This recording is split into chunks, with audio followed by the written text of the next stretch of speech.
Most people think they're aging well until they try to stand up from a low chair. That single moment reveals everything about where you really stand.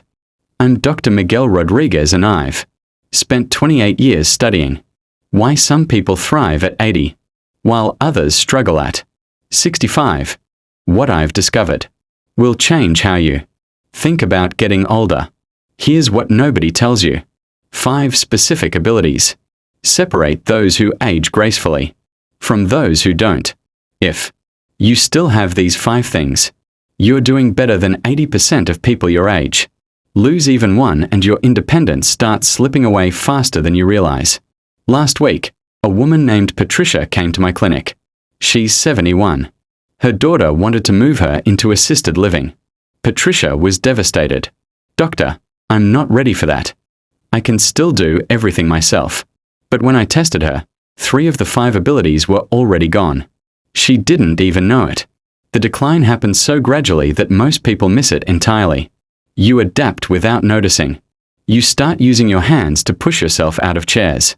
You hold the railing going downstairs. You avoid bending down to pick things up. These small adjustments feel normal, but they're warning signs. Ability number 1. Standing up from a sitting position without using your hands. Sounds simple, right?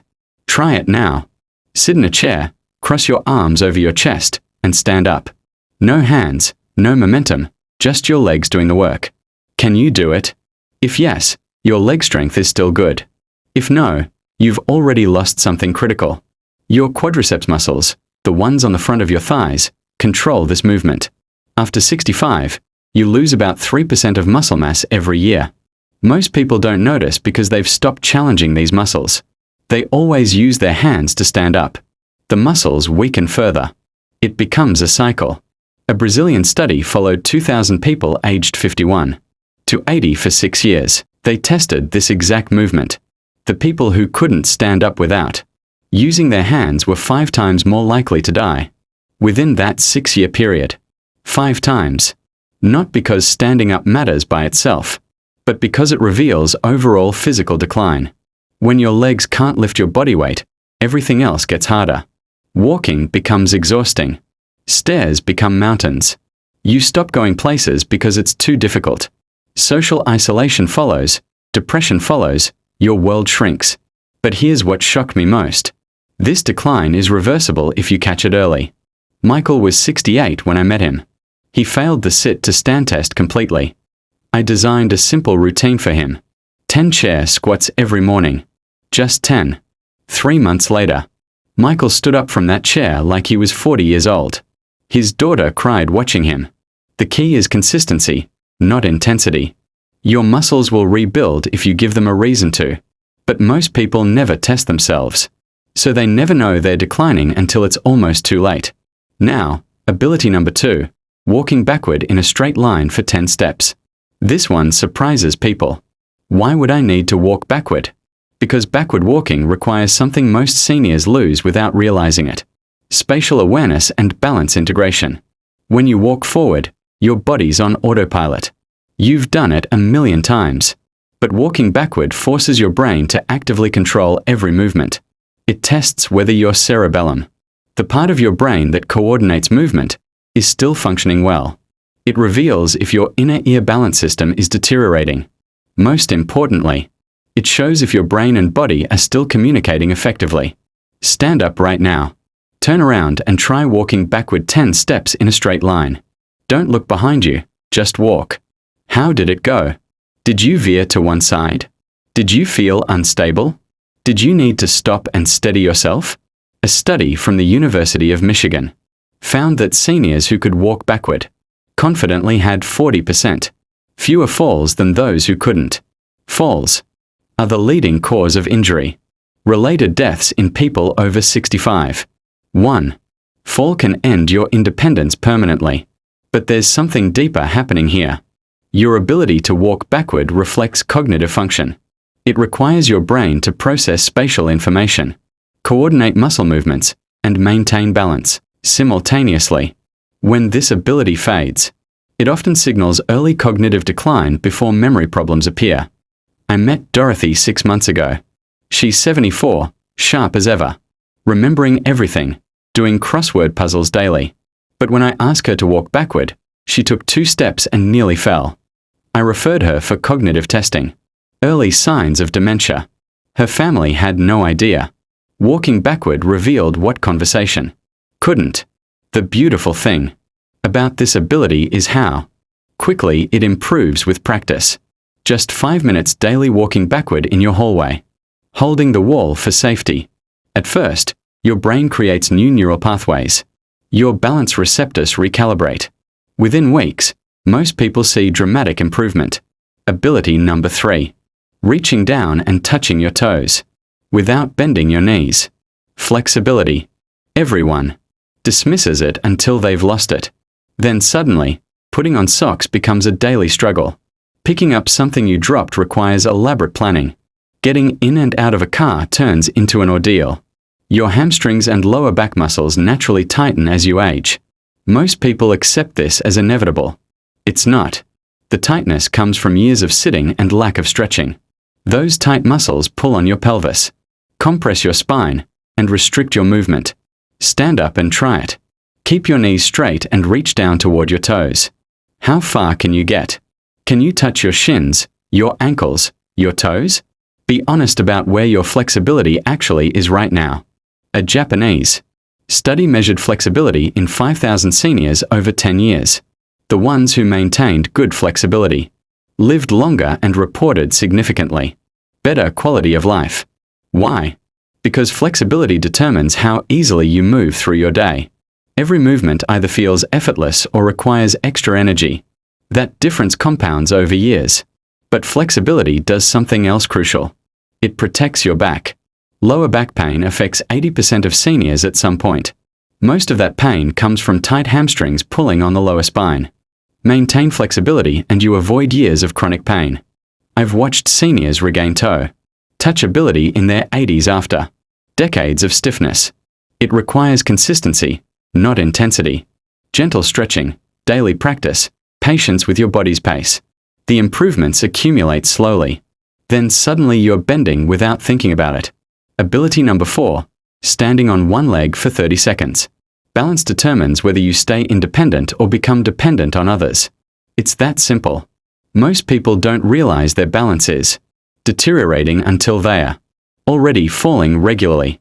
By then, confidence is shattered and fear restricts movement even further. Try this right now. Stand up, lift one foot off the ground, and hold that position. Don't grab onto anything unless you absolutely must. Count to 30. How long did you last? 10 seconds. 20. Did you wobble immediately? Need to put your foot down and restart? A study from the Mayo Clinic tracked 2,000 seniors for 8 years. Those who could balance on one leg for less than 10 seconds had triple the mortality rate of those who could hold it for 30 seconds. Triple balance isn't just about preventing falls. It's a biomarker for overall system health. Your balance depends on 3 systems working together: vision, inner ear function, and proprioception. Proprioception is your body's ability to sense where it is in space. When any of these systems declines, your balance suffers. The good news, you can rebuild balance at any age. I worked with Thomas last year. He's 77. Couldn't stand on one leg for even 5 seconds. We started simple. Stand near a counter, lift one foot slightly, hold for just 3 seconds. Every day, add 1 second. 6 weeks later, Thomas held it for 30 seconds without support. His entire posture changed. He walked taller, moved more confidently, stopped shuffling his feet. Balance training does something remarkable in your brain. It forces different neural pathways to communicate. Your cerebellum has to coordinate with your visual cortex and your vestibular system. This cross-communication keeps your brain plastic and adaptable. Neuroplasticity doesn't disappear with age. It just needs the right stimulus. Ability number 5. Getting up from the floor without using your hands. This one sounds strange until you understand what it reveals. The ability to lower yourself to the ground and return to standing without hand. Support requires strength, flexibility, coordination, and balance simultaneously. It's the ultimate full-body functional test. There's actually a formal assessment called the sitting rising test. You start standing, Sit down on the floor, then stand back up. You lose points for each time you use your hand, knee, or forearm for support. Perfect score is 10 points. Studies show your score directly correlates with mortality risk. Someone who scores 0 to 3 points has 5 to 6 times higher mortality risk than someone who scores 8 to 10. Don't try this if you haven't done it in years. You could hurt yourself, but understand what it represents. This movement requires hip mobility, knee strength, core stability, and spatial awareness. It's everything your body needs to function independently, compressed into one simple action. When you lose this ability, you've lost the reserve capacity that protects you during unexpected situations. A stumble that someone with good floor to stand ability recovers from becomes a fall for someone without it. The margin between independence and injury shrinks to nothing. Most people lose these 5 abilities gradually, barely noticing until they're gone. You stop walking backward because you never needed to. You stop touching your toes because it got uncomfortable. You stop standing on one leg because it felt unstable. You stopped getting on the floor because it seemed unnecessary. Each small loss feels insignificant, but together they determine whether you thrive or merely survive your later years. Here's what nobody tells you.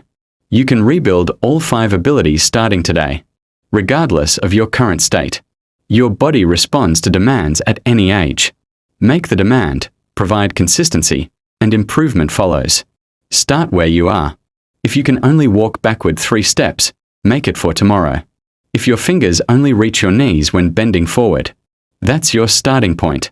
If you can balance for 8 seconds, try for 9. Progress isn't about comparing yourself to others. It's about being slightly more capable next month than you are today. The people who maintain independence into their 90s aren't lucky. They're not genetically special. They simply kept asking their bodies to do things that matter.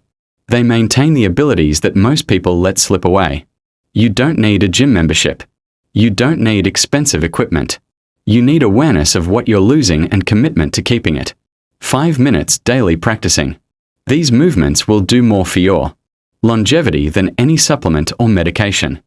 I've seen it hundreds of times. Someone in their 70s convinced they're declining. Then 3 months of consistent practice later, they're more capable than they were at 60. The body wants to function well. It just needs the right stimulus. Check yourself against these 5 abilities monthly. They're your early warning system. When one starts declining, you know exactly where to focus attention. Don't wait until you've fallen to realize your balance needed work. Don't wait until you're stuck on the floor to wish you'd practiced getting up. Your independence in 10 years is being determined by what you do today. Not what you did when you were younger. Not what you plan to do eventually. What you actually do today and tomorrow and the day after that. These 5 abilities are your foundation. Everything else in your life depends on them staying strong. I've tested thousands of people between 65 and 85. The ones still thriving aren't the ones who had the easiest lives or the best genetics. They are the ones who stayed honest about their abilities and worked on them before crisis forced the issue. You now know the 5 markers that matter most. The question isn't whether you have them today.